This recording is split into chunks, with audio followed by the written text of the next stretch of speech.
Hey y'all, it's Amanda again. So I'm going to talk to you a little bit about some challenges that arise when using technology for your assessments. So since this is a new field in education that literally changes every day, there are challenges that can arise. How do we as educators combat these challenges? How can we ensure that all students are gaining access to technology with limited school budgets? What do you do if you don't have the adequate training to implement various technologies in your classroom?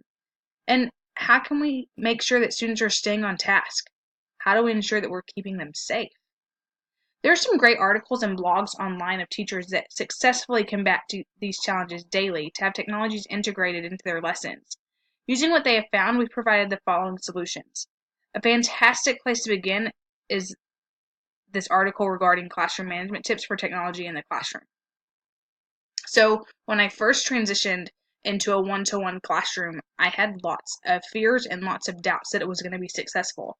But 3 years in, I can't imagine doing anything different. Although there are challenges to technology, especially on those days where the Wi-Fi is down and you've planned your entire lesson online, um, the benefits far outweigh the challenges. So we're going to talk to you a little bit about each of the three challenges that we find are the most common or the most talked about.